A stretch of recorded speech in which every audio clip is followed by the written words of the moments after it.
What's going on, everybody? This is dkdynamite, and in about half an hour, Season 1 Reloaded is going to be releasing for MW3 multiplayer, zombies, and of course, Warzone Urzikstan. But we did get a big set of patch notes for every single game mode, as we're about to go over. So, as you guys can see here, on January the 17th, we got our Reloaded title update, which will become installable again in about 35 minutes as I'm recording this.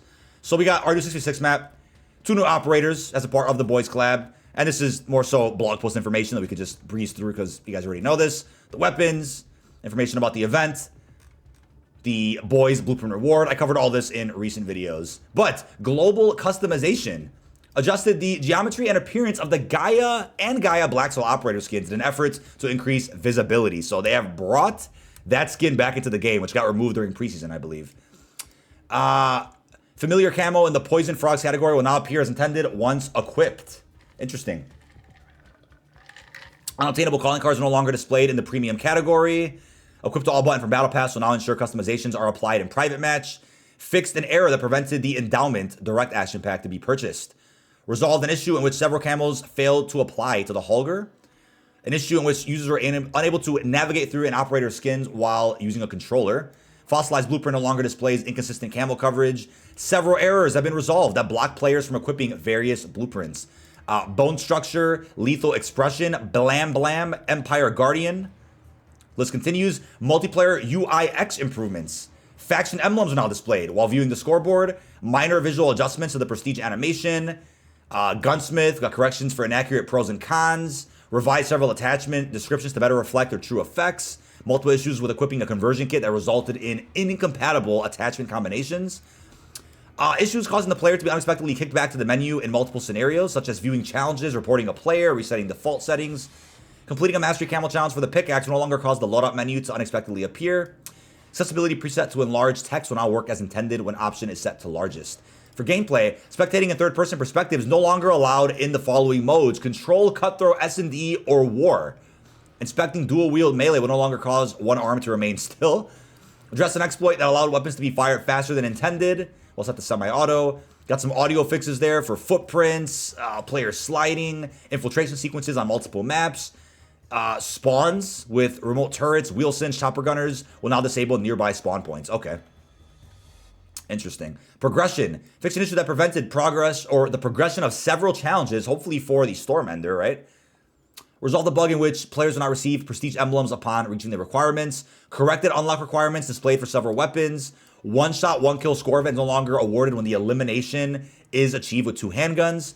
Added missing emblems, or added missing mastery emblems for the MTZ 7.62 battle rifle. As far as maps go, we got some changes here for Estate, Derail, High Rise, Invasion, Karachi, Scrapyard.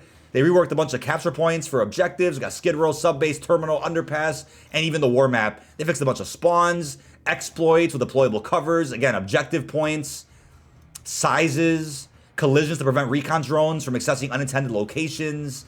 Lots of information here about our maps. Garbage bins and whatnot, obstructing lines of sight. Lots of great changes here, especially for pros. That's very, very needed for ranked play. As far as modes go, using a field upgrade and infected will no longer cause it to become disabled for the remainder of the match. Deployable cover will no longer fail to deploy upon attempted placement. S&D sliding while planting or defusing a bomb site will now put the player into the crouch position rather than standing. Now when it comes to weapon balancing, we do have a buff for the SVA 545 and the Holger 556. A pretty interesting nerf to the DG 56. A buff to the FR 556. We got a bit of a buff for the most part for the MCW. Slight decrease in damage, range benefits, and bullet velocity, though. I see it's more of a nerf. What am I saying? It's more of a nerf. Hipfire spread penalty. Yeah, and the decreased tactical stance spread, yeah. Well, actually, no, that's more of a... It is a buff. MCW did get a buff. For the RB heavy stock, they decreased the gun kick control, horizontal recoil, vertical recoil, and then buffed the sprint speed, attack sprint speed penalty, and the sprint to fire penalty. Yeah, so the penalties were increased, so got some worthwhile adjustments there. It's a pretty balanced update, I think, for that. Jack Raven kit, increased arm damage multiplier and the hand damage multiplier. For the STB 556, they went ahead and buffed the max damage range, near medium damage range, and the medium damage range from those specific meters, as you could see. Cast off 762, we got a buff there. Also one for the Chimera, which is a Modern Warfare 2 weapon. So now we're going into Modern Warfare 2 category here, as you can see, with the SDB and then these weapons. Got a buff there for the Tempest Razorback, the FR Aventure. This one got like a pretty balanced change, though. That's interesting. For the M16 from Modern Warfare 2, though, they went ahead and decreased literally all the multipliers there. Interesting. And then for the Cast of 74U, we also got an adjustment. They want to increase minimum damage, near medium damage range, and medium damage range from those specific meters. Cast off 545, increase max damage range, but then decrease the specific ranges down there, especially with aim down sight time. Pretty cool adjustments. I think making Modern Warfare 2 weapons a bit more viable and a little bit more balanced with Modern Warfare 3 weaponry. Battle rifles. Decrease recoil and gun kick while firing, the Sidewinder. Increase the max damage for the Lockman. Decrease the damage multipliers, but then increase these two right here for the full auto fire type. Cronin Squall from Modern Warfare 2, they went ahead and buffed the max damage. They went ahead and adjusted the torso damage and aim down sight time for the FTAC Recon. And for the full auto fire type, they went ahead and buffed that across the board. Interesting. A lot of damage multipliers there. SO14, increased max damage, and then they got a pretty fair balancing right here for the full auto fire type on this weapon from last year. Lots of adjustments, as you can see. The SMG category, we have a buff for the WSP Swarm. Decrease the horizontal recoil slightly for the Rival 9. And then for the MTZ stock, decrease the firing aim stability benefit. So pretty balanced adjustments here. Like lots of buffs and nerfs at the same time. Striker Knight increased max damage range. Lockman Shroud from Modern Warfare 2. They've gone ahead and given it pretty cool buff here for certain damage ranges. But then decreased some other things here, as you can see. Also adjustments for the ISO 9mm, the Fennec from Modern Warfare 2. That was meta for a while last year. Bass P, excuse me. Got some adjustments there. Lockman Sub, and even the MX9. Shotguns, increased sprint to fire time for the Lockwood 680. But then they went ahead and nerfed a lot of the benefits for the sawed-off mod stock. Lockwood 300, 12 gauge slug ammunition. Went ahead and nerfed the minimum damage. The dual trigger action, they went ahead and decreased maximum damage range and the near medium damage range for those specific meters. Expedite 12, we got some adjustments. Bryson 800 and even the Bryson 890. So lots of Modern Warfare 2 adjustments today. Pretty surprised about that. LMGs, got some adjustments for the Holger, the DG58 LSW, the Bruin MK9. Incompatible underbarrel attachments can no longer be equipped. And then the Sakin, as well as the HCR 56. Weapons from both games, as you can see. Marksman rifles, also a lot of adjustments. DM56, MTZ Interceptor, EBR 14. MTZ Interceptor needed a bigger nerf the other day, and it got a pretty small one earlier in the week. But now it looks like we're getting some actual adjustments that were needed for it. EBR 14, Lockwood MK2, Tempest Torrent, Crossbow. There's gonna be a lot of weapon testing happening today, chat. For those out there that do test out as much weapons as they can, they're gonna be testing out what the new meta is. This is gonna be an interesting one. LMS also got an adjustment. Also snipers, AMR, KV Inhibitor, Victus, Crack 300. Lots of weapon tuning there. And I don't mean actual weapon tuning, that's removed, but Renetti handgun, Jack Ferocity carbine kit. View will no longer be obstructed while aiming down sight with certain optic attachments. Yeah, that did break. The Tier pistol, the TYR, lots of incredible changes there. Holy crap. Decreased trigger action delay for the Fury's trigger action attachment. Odin's Judgment trigger action also got a decrease for the trigger action delay. 9mm Damon from Modern Warfare 2 actually got a pretty reasonable buff there. But then some other adjustments at the bottom. Stormender, EMP effects will now disable and or destroy the following items. Drill charge, smoke airdrop, inflatable decoy, and the swarm. Cool adjustment for the brand new Season 1 launcher. As far as attachments go, we got some adjustments there for the Corvus Torch underbarrel. Issues with lasers and underbarrels. View will no longer be obstructed in tac stance while the KR Intless is equipped. Adjustments for the SL Razorhawk, the OLE V laser, the FTAC Grimline laser, Verdant hook box, the 50 cal Spire point rounds ammunition, and the XRK Nightfall suppressor, as well as the round nose ammunition type. Dramatically reduces bullet range while increasing flinch. So they did a lot of changes today. I'm really shocked with this. Expected something this big for like Season 2, but we got this much for Reloaded. That's pretty impressive. Perks. Added immunity to enemy EMP effects from the Stormender for Tac Mask. Bone Conduction Headset. Revised description to better reflect its existing effects. reduces player combat and environmental sounds. Signal jammer, address an issue that prevented proper functionality while equipped with engineer vest. Also got adjustment for the thermal barrier grenade, increased minimum explosive damage, 200% increase, damn. Adjustment for the trophy system, ACS, suppression mine, a lot of weird issues there. For streaks, the SAM turret, and even the remote turret, a lot of adjustments. Number of missiles required to destroy multiple kill streaks. They went ahead and actually increased that from 4 from 3 to 5 from 3 for the gunship, and then to 4 from 3 from the chopper gunner. Oh man. Advanced UAV will no longer be targeted and destroyed. That's pretty cool. That was a big piece of criticism early on. Being able to destroy advanced UAVs shouldn't be an option. Remote turret, dying while attempting to control the turret will no longer prevent the player from controlling it upon subsequent attempts. Overwatch Hilo, 175 XP score now awarded upon destruction. Announcer voice lines will now play upon enemy usage. Destroyed enemy equipment, or destroyed equipment and kill streaks will no longer grant kill streak progress. Oh, for the EMP. Announcer voice line will now play upon enemy usage for the swarm. Ranked play, we know all about that already. Talked about it in a recent video. Lots of rewards you can earn. This is more information about what is allowed to be used and what isn't. Information about skill rating and divisions. Rewards overview. We knew about that. Because again, there's rewards for hitting ranks. There's rewards for just playing in Season 1 and getting wins. And then there's end of division rewards that will be rewarded at the beginning, I believe, of the next season. So lots of different rewards you can earn. Competitive integrity, more information there. Additional social features, hot streaks. That's really cool for ranked. And then your social profile. It will help identify your ranked play skill division. Going into zombies, though. New Warlord, Dokkaebi. She will be found on top of a skyscraper in the Zaravan City. We knew about that. The only major update, I believe, for zombies. Gameplay-wise, they've adjusted some contracts. Ether extraction. Players can now move immediately after successfully interacting with ether extractors. Eliminate bounty target. Address an issue that allowed HVTs to spawn inside of locked mercenary strongholds.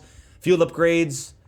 Something with dual Kodachis bugging that out. And then general issues with players damaging other real players in MWZ. That's funny. Close an exploit that allowed players to carry more than 2 weapons at a time.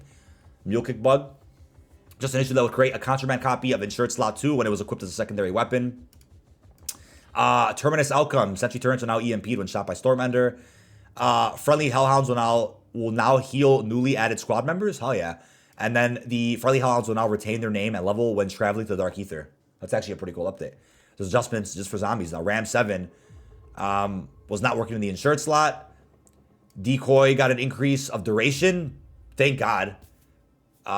Decoys were pretty frustrating to use. Increased symbol monkey duration as well, about 2 seconds. I will now attract hellhounds. That's awesome. That's freaking sick. Skin now appears correctly in the strike team menu. Bone collector and the slay operator skin that were bugged in the strike team menu. UI, players can now choose to leave their squad. Oh, that's actually massive. Players can now choose to leave their squad. Players will now be notified of certain progression milestones when completing missions. And a mission step that requires players to kill 50 enemies will now notify players at 10, 20, 30, and 40. That's actually really cool. Just an issue that prevented players from being notified that they earned the house cleaner calling card, and then various crash stability fixes. Those are all the patch notes for multiplayer and zombies. Before we reflect with chat here, checking out Warzone. We'll try to speedrun this. We're already at 13 minutes in this recording. Don't want to take too long. But a lot of customization options. We kind of read over those already. That's for the entirety of COD 2.0. Night Vision Gulag, new variant. It's a public event, though. It'll be randomized in every match. You might not see it, or you might.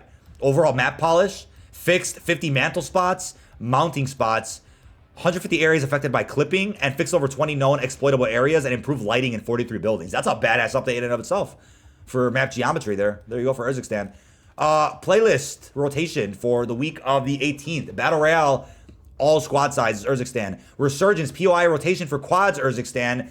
Vandal and Ashika, map rotation, solos and duos. Vandal will have quads, Resurgence, and Vandal will have quads, Resurgence. Ashika will have quads, Resurgence. Plunder's back for quads, Urzikstan. And Lockdown will be available for quads, Vandal. So that's awesome for the playlist updates. Weapon adjustments. Lots of adjustments. Oh my god, for ARs, as you can see. I believe, yeah, these are separate from... Are they separate from MW3? Didn't specify. I think this is separate from Modern Warfare 3. Yeah. For ARs, battle rifles, light machine guns. There's a lot more MW3 weaponry they got adjusted for Warzone. Multiplayer got a lot of MW2 weaponry they got adjusted. They've gone ahead and tweaked the 50 cal Spire Point rounds, Dragon's Breath. Yeah. Adjust some lasers, as you can see. Champion's Quest makes its debut in Urzanstan with some new tricks up its sleeve to test the very best players. New steps to require each element will push you to your limit and keep the action hot and spicy, just the way we like it. Ooh. Win 30 games total within a season or 5 consecutive matches, whichever comes first. Only one token can be held at a time. The previously mentioned Steel mechanic will arrive in a later season. Details on how this works will be released alongside. Needless to say, we're eager to see who the first victors are with this new experience. Steel mechanic. Oh, this got announced at COD Next, and it got delayed. The ability to kill another squad that has Champion's Quest enabled. You can kill them, take their contract, and do it for yourself without getting the wins. That has not been released. That's sad. Deployable cover. Adjustments for black sites. Zip line, track grenade, underwater rebreather, vehicle respawns, covert exo weapon case update. Oh, yeah. I knew it. I called it, chat, and I'm so salty I was right about that. The weapon case is not releasing today. I'm so salty. And it won't be in BR either, because I knew when they announced it's not going to be in BR. It'll be in a separate mode. There's no way that mode gets done on time for the 17th. I knew it, and I'm salty about that. But excited to see its release. I'm a big DMZ fan, so I want to see that come out. They adjusted perks like EOD, Quick Fix, coasters like the bomb drone, attitude, arrow, improvement, quality of life. Interesting. Lots of audio adjustments there for occlusion, planes, music, allied sounds, and then a lot of bug fixes with clipping on zip lines, gulag tokens, bomb drones, cash drop icons, matchmaking in uneven party sizes, player statistics, being kicked out of plunder matches for wrongfully being flagged as AFK. I've actually had this happen to me. That's hilarious. Ammo type issues, scavenger caches, incorrect descriptions, dev errors, black site key spawning unintended modes. I actually have seen that. Issues with cluster mines, reserving armor plates to appear, or an incorrect number appearing there. Issues with eliminating bounty targets, backpack navigation and management when full. Lots of other issues there when aiming down sights. Information overlapping with the health bar. Voice chat. Oh yeah, voice chat staying disabled even if a player enabled it. I've actually had that problem on stream. Issues with the heartbeat sensor. Gas mask HUD effect to remain on screen after stowing or unequipping the gas mask. Issues with dev errors when attempting to rejoin a private match. Other problems with calling cards, DDoS field upgrades. There's a lot of bug fixes here. Texture models. Weapon parts being in players' hands incorrectly, like just weird placement issues. Textures and lighting. Issue with the leaderboard causing highest win streak to appear as highest kill streak. Issue in the progress bar appearing during a data heist. Menu performing poorly or getting black screens. A lot of other fixes here with assimilation. Simulation options appearing on the ping wheel while a player was down, even though that's not a thing in Battle Royale at all. That's only an unhinged Battle Royale, which hasn't released, I don't think, for Urzanstan. Also problems with weapon reserve ammunition. Issue that would cause unintended behavior during infill if a player was previously tethered to an ascender. And an issue causing plate carriers to appear in-game as armor vests. So those are our patch notes for Season 1 Reloaded, ladies and gentlemen. Leave all your thoughts down below in the comments of this video, and I will see you guys on stream.